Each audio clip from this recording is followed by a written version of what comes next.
Austria study visa के हवाले से जो भी डॉक्यूमेंट्स आपको रिक्वायर्ड है वो सब मैं आपके सामने रखने वाला हूँ। और जो ऑस्ट्रिया की एजुकेशन एंड इंटरनेशनलाइजेशन की एजेंसी है उनकी वेबसाइट पर जो ऑफिशियल डॉक्यूमेंट्स चेकलिस्ट गिवन है वो मैं आपके साथ शेयर करने वाला हूँ, और साथ साथ जो इंपॉर्टेंट पॉइंट्स है वो भी मैं आपको बताता जाऊँगा। जो मैं आपके साथ डॉक्यूमेंट्स चेकलिस्ट शेयर करने वाला हूँ ये उन स्टूडेंट्स के लिए है जिनका स्टे वहाँ पे 6 महीने से ज़्यादा हो। जाहिर सी बात है कि अक्सर स्टूडेंट्स मास्टर्स के लिए अप्लाई करते हैं और मास्टर्स डिग्री कम से कम 1 साल की होती है। और जिन स्टूडेंट्स के साथ फैमिली हो, फॉर एग्जांपल वाइफ या हस्बैंड हो या बच्चे हो, उनका वीज़ा भी साथ अप्लाई करना हो तो उनके लिए भी मोर और लेस सेम डॉक्यूमेंट्स रिक्वायर्ड होते हैं, लेकिन कुछ चेंज है वो मैं आगे जाके आपको बता देता हूँ। तो सबसे पहले वीज़ा एप्लीकेशन फॉर्म है जिसमें आपने अपना पर्सनल डिटेल्स देना है और भी जो इन्फॉर्मेशन रिक्वायर्ड है वो केयरफुली आपने फिल करना है कि इसमें आपसे कोई भी मिस्टेक या गलती ना हो जाए। उसके बाद वैलिड ट्रैवल डॉक्यूमेंट जो पासपोर्ट है वो चाहिए होगा, और जो पासपोर्ट है उसके ऑल पेजेस की फोटोकॉपी भी चाहिए होगी। पासपोर्ट साइज़ फ़ोटोग्राफ चाहिए होगा जो 6 मंथ से ज़्यादा ओल्ड नहीं हो, और उसके जो भी रिक्वायरमेंट्स है वो भी स्क्रीन पे भी आप देख रहे होंगे। इसका लिंक भी मैं डिस्क्रिप्शन में दे रहा हूँ कि किस किस्म के पिक्चर्स इसमें अलाउड नहीं है और इसमें आपने किन बातों का ख्याल रखना है। बर्थ सर्टिफिकेट रिक्वायर्ड होगा और इसकी लीगलाइजेशन भी रिक्वायर्ड है और इसकी जर्मन में ट्रांसलेशन भी रिक्वायर्ड है। इसके बाद पुलिस कैरेक्टर सर्टिफिकेट रिक्वायर्ड है, जहाँ पे आपकी रिहाइश हो वहाँ से आपको पुलिस कैरेक्टर सर्टिफिकेट रिक्वायर्ड होगी, और ये 3 मंथ से ज़्यादा ओल्ड ना हो। इसकी लीगलाइजेशन भी रिक्वायर्ड होगी और इसकी ट्रांसलेशन भी रिक्वायर्ड होगी। ऑस्ट्रिया की जो हायर एजुकेशन इंस्टीट्यूट्स है जहाँ पे आप स्टडी करने जा रहे हो उनकी तरफ से जो एडमिशन लेटर है या ऑफर लेटर है वो आपके पास होना चाहिए।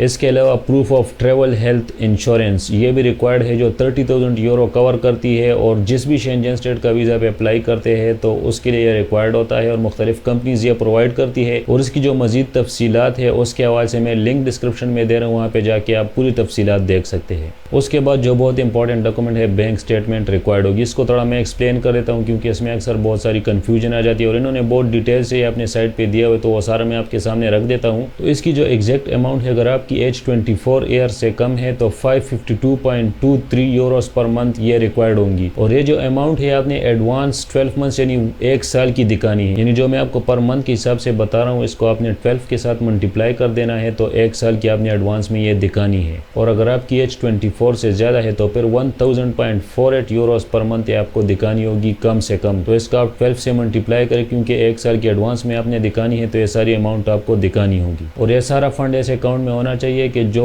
एप्लीकेंट जो अप्लाई करना चाहते हैं उसके नाम से हो और वो एक्सेसिबल हो, यानी अगर एम्बेसी वगैरह ऑफिशियल्स उसको एक्सेस करना चाहते हैं तो वो एक्सेसिबल हो और वो वेरीफाई कर सकते हो। और जो रेजिडेंस परमिट प्रोवाइड करने वाली अथॉरिटीज़ है तो आपसे रिक्वेस्ट कर सकते हैं कि ये फंड आपके पास कहाँ से आया है और इसका ओरिजिन क्या है। तो इसके कुछ मुख्तलिफ मिसालें इन्होंने दी है वो मैं आपके सामने रख देता हूँ। तो इसकी मुख्तलिफ सोर्सेज हो सकती है, फॉर एग्जाम्पल ये लोन है या आपको स्कॉलरशिप मिली है या आपकी सेविंग्स है या आपने कोई प्रॉपर्टी वगैरह बेची उससे आपको मिले हैं, तो उसकी जो भी रिलेवेंट डॉक्यूमेंटेशन है वो आपको प्रोवाइड करनी पड़ेगी। और आपको कम से कम लास्ट 6 मंथ्स की बैंक स्टेटमेंट दिखानी पड़ेगी। तो फॉर एग्जांपल अगर आप ये डिक्लेयर करते हैं कि आप एम्प्लॉयड है या जॉब करते हैं तो जो लास्ट 6 मंथ्स की पे स्लिप्स है वो आपको दिखानी पड़ेगी, या अगर आपको कोई अपना काम है, कारोबार है, सेल्फ एम्प्लॉयड है तो उससे रिलेवेंट जो डॉक्यूमेंटेशन है, कोई टैक्स इन्फॉर्मेशन है या जो भी उससे रिलेवेंट डॉक्यूमेंटेशन है फिर आपको वो प्रोवाइड करनी पड़ेगी। इन केस अगर आपके पेरेंट्स आपको स्पॉन्सर करते हैं तो उनकी जो बैंक अकाउंट है उसकी जो लास्ट 6 मंथ्स की बैंक स्टेटमेंट है फिर आपको वो दिखानी पड़ेगी। उसके बाद एफिडेविट या डिक्लेरेशन भी देनी होगी आपके पेरेंट्स को कि ये जो पैसे है ये मैं अपने बेटे को दे रहा हूँ एजुकेशन के लिए और ये उसके डिस्पोजल पे है कि वो इसको यूज़ करेगा। और उसके साथ साथ जो आपका स्पॉन्सर है, फॉर एग्जाम्पल आपके पेरेंट्स है, तो उनका सोर्स ऑफ इनकम क्या है, उनकी सेविंग्स है या उनकी कोई कारोबार है, वो एम्प्लॉयड है तो पे स्लिप्स वगैरह है, या उन्होंने कोई प्रॉपर्टी वगैरह बेची है, तो बैंक स्टेटमेंट के हवाले से सारी डॉक्यूमेंटेशन और ये प्रूफ देनी बहुत ज़रूरी होती है। उसके बाद डिक्लेरेशन ऑफ रेगुलर एक्सपेंसेस है, तो फॉर एग्जांपल कोई लोन्स है, आप पे कोई और बर्डन है, आपके जो खर्चे है रेगुलर, तो इसके हवाले से ये भी आपको देना पड़ेगा। और इसके जो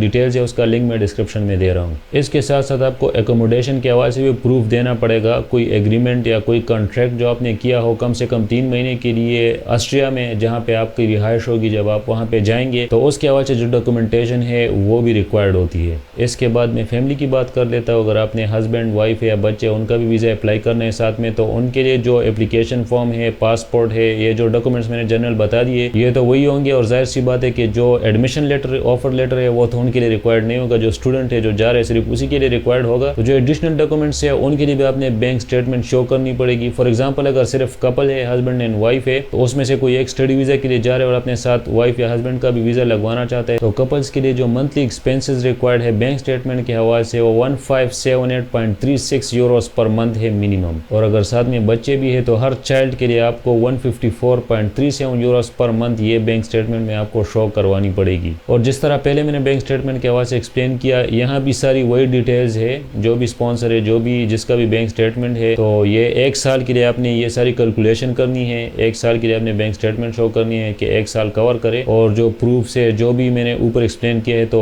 उसी तरह आपने इसमें भी करना है। बाकी जो भी डॉक्यूमेंट्स मैंने पहले आपके सामने रख दिए, एडमिशन लेटर के अलावा वो सारे आपने फैमिली के लिए भी प्रिपेयर करने हैं। और एक एडिशनल डॉक्यूमेंट जो फैमिली के केस में है कि वो जो फैमिली ट्री वगैरह FRC या इस किस्म का, फॉर एग्जांपल आपका स्पाउस है तो जो मैरिज सर्टिफिकेट है जो रिलेशनशिप को शो करे, तो एडिशनली ये डॉक्यूमेंट भी आपको रिक्वायर्ड होगा और इसको आपने लीगलाइज भी करना है और जर्मन में ट्रांसलेट भी करना है। तो ये सारे डॉक्यूमेंट्स रिक्वायर्ड होते हैं जब आप ऑस्ट्रिया का स्टडी वीज़ा अप्लाई करते हैं और 6 मंथ से आपका स्टे ऑस्ट्रिया में ज़्यादा हो, तो उस केस में सारे डॉक्यूमेंट्स रिक्वायर्ड होंगे। तो जो ऑफिशियल चेकलिस्ट है उसका लिंक मैं डिस्क्रिप्शन में दे रहा हूँ, वहाँ पे जाके आप सुकून से इसको स्टडी कर सकते हैं। और किसी भी डॉक्यूमेंट में आपको कोई प्रॉब्लम हो आप कमेंट्स में पूछ सकते हैं, इंस्टाग्राम पे रीच कर सकते हैं, और आप जो ऑस्ट्रिया की एम्बेसी है पाकिस्तान में उन्हें भी ईमेल कर सकते हैं, उन्हें रीच कर सकते हैं, और उम्मीद है कि वो पॉजिटिव रिस्पांस देंगे आपको। तो सबसे पहली बात यह है कि आप वहाँ आपको एडमिशन मिल जाए, उसके बाद फिर ये सारे डॉक्यूमेंट्स आपने प्रिपेयर करने हैं। तो उम्मीद है कि आपको फ़ायदा हुआ होगा। इंशाल्लाह मिलते हैं नेक्स्ट वीडियो में। अस्सलाम वालेकुम।